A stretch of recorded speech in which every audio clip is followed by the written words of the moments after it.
We're now going to talk about proteins as our second macromolecule. And we talked about carbohydrates already. We've talked a little bit about what a macromolecule is. And we know that they are made up of monomer units. So the monomer that is used in a protein is something called an amino acid. So the point of proteins in our diet and in our bodies are very, very important. They are functional molecules. And what this means is that they help our body function and live and carry out different processes. So they help chemical reactions to take place, most notably digestive chemical reactions. And we are going to get to the digestive system.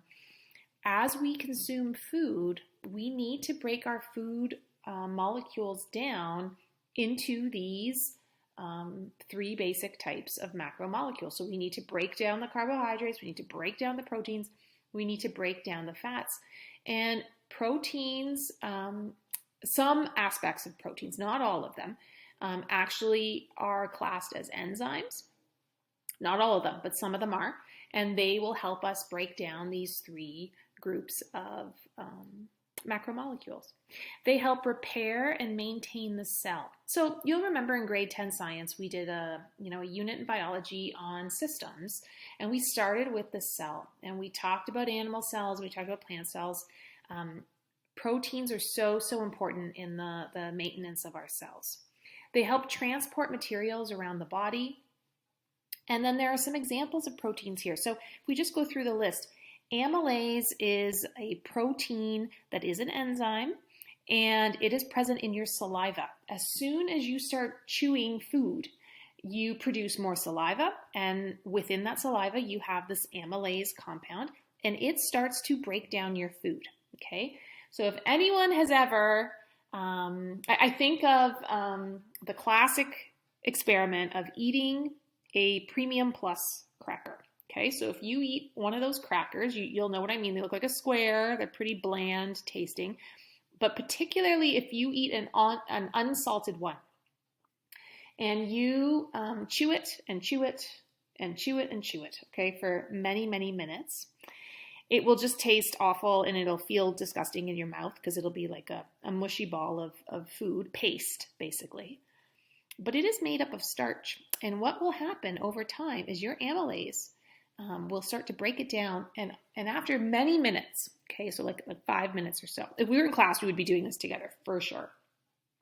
You would actually start to feel sugar and sweetness in your mouth. And that amylase would have broken down your disaccharides, okay, or your polysaccharides, which is what a starch molecule is, into like fructose and sucrose and these sweet components that originally you don't taste because they are all bound together in a big chain. But once we do a dehydration reaction and we break down these molecules, you'll actually taste the sugar itself. It's pretty interesting. Okay, so I digressed on that. Lipase, there's another protein. Lipase is another enzyme found in your stomach, and it helps to break down fats, okay, which is really important. If you don't have that, you would not have a good digestive system, and you would be not feeling well quite a bit. Pepsin is another type of enzyme, and it is actually found in the gastric juices. So you'll remember from grade 10 science when we talked about the digestive system, and we'll be doing it again in this unit. Our gastric juice is primarily hydrochloric acid, but there's a lot of pepsin in there. And it is actually, so it's kind of interesting, it's a protein that will break down other proteins. So it is designed to break down larger proteins that we would obtain through like meat or dairy or seeds that are just a little bit harder to digest. Hemoglobin, which is the component of blood, and it is quite a structure that has an iron molecule in the middle of it. It's a type of protein. And then, I don't know if you know this, but hair, okay, and human hair or fur is a type of protein as well. Proteins look a little bit crazy, but we'll go through their structure here and hopefully break it down for you. We call them unbranched polymers of amino acids. So remember, the amino acid is the monomer, and it is repeated over and over again. And this is what an amino acid looks like. So if you just follow my cursor here, it's always made up of two functional groups. So I mentioned the term functional group with carbohydrates. You need to know these, okay? So make sure that you highlight this on your note.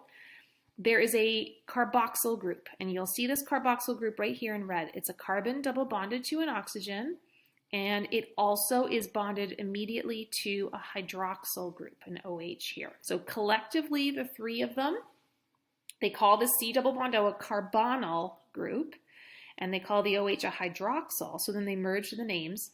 We call the whole thing a carboxyl group.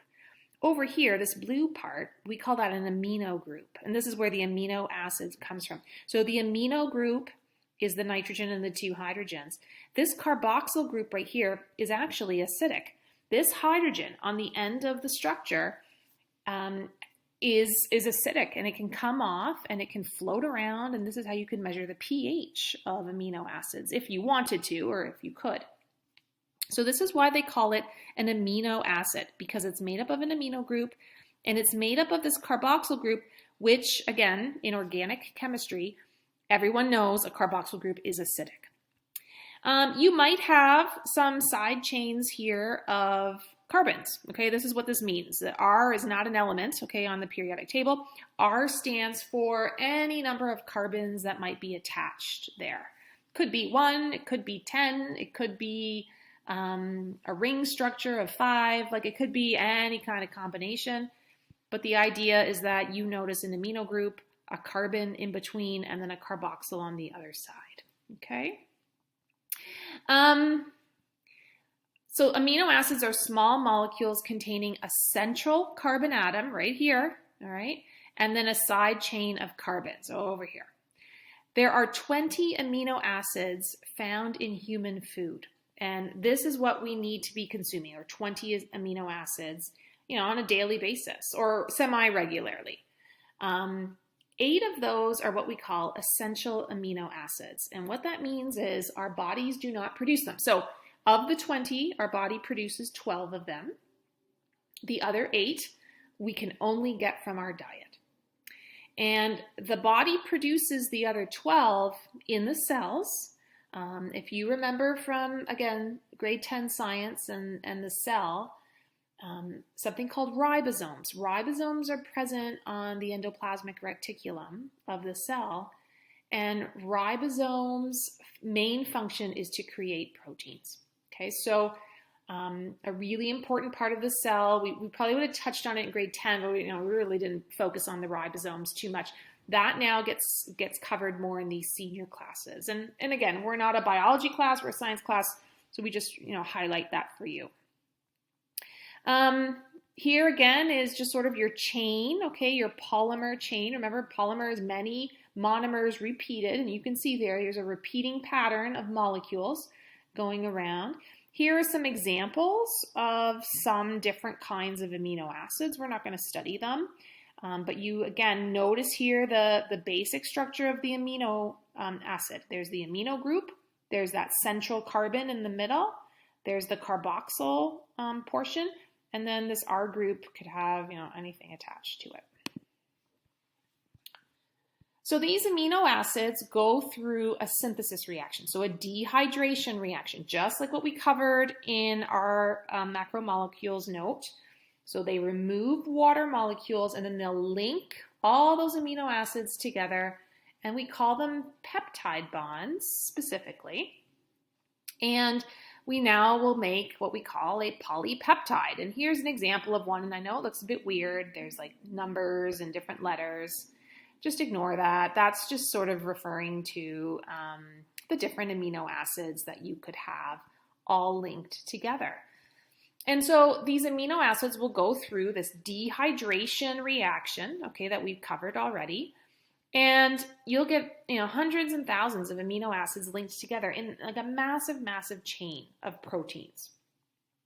As that polypeptide chain lengthens, it then starts to change its shape. So it doesn't stay as one big long string, okay, because quite frankly, it can't fit in the body that way. So what happens is it starts to change its shape and it starts to either coil itself, like here we call it an alpha helix, or it starts to kink, okay, and it starts to kind of fold like an accordion into what we call a sheet, okay? And notice here, pleated sheet, okay? So it's just, there'd be some pleats there. Again, just because of the structure of it, it cannot exist as one big long chain. Then what happens is when it starts to coil or become a sheet like this, then it starts to attract itself, right? So you'll notice, like even right here, you'll see these little like dots, right, in between the chain structures. They're now being attracted to each other through what we call like a magnetic attraction, okay? So we called it in chemistry an electrostatic attraction. If you've taken chemistry, if you know the word dipole or a polar molecule, how there's like one end of the molecule is a little bit more negative, one end is a little bit more positive, and then they're attracted that way through each other. So what happens is these attractions start to develop the bigger and the more coiled or pleated your protein becomes, and then it yields different structures. Okay, so we'll go through these different structures now. Here is your primary polypeptide chain, okay, with monomers of different amino acids. So remember, there's 20 different amino acids, so the odds are good it's probably not like a whole line of the same amino acid, and this is sort of what they're showing you here.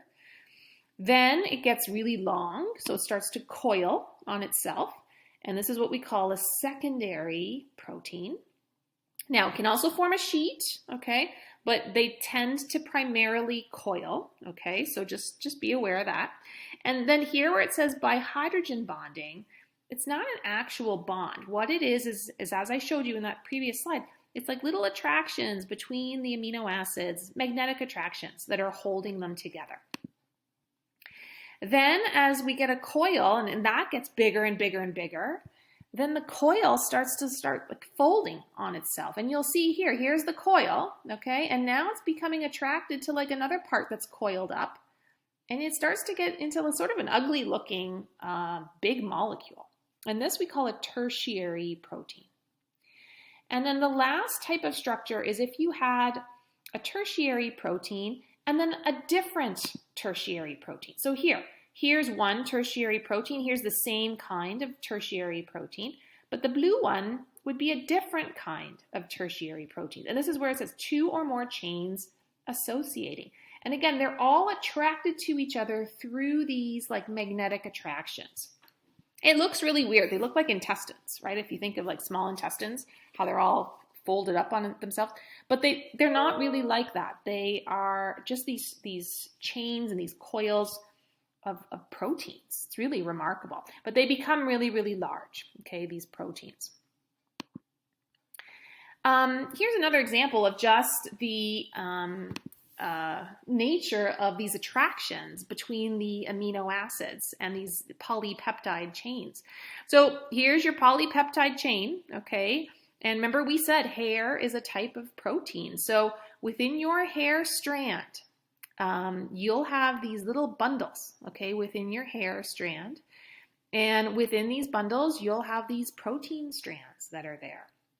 And, you know, sort of a side note, but you might find it interesting. Some people have naturally straight hair and some people have naturally curly hair. And the people who have naturally curly hair have more attractions going on within their molecules than the people with straight hair. So you'll notice that, you know, here's one polypeptide. This would be a secondary protein, right? It's coiled. You can tell it's an alpha helix. And one alpha helix is attracted to another alpha helix next door. But if you get even more attractions, because look here, you can see that there's attractions between the two different alpha helixes, but then you can see right here attractions between the same alpha helix. And over here, between the same alpha helix. And this is what causes there to be extra curl in some people's hair. So people who have curly hair, naturally curly hair, are just blessed with the extra attractions between their alpha helix coils, okay? What a way to explain it. But that is exactly what is happening. I was not blessed with the extra attractions between the alpha helix coils. Why do we care about proteins? Well, we've commented already on some things, but here we are solidifying it in a note. Components of structures like muscles and hair, okay?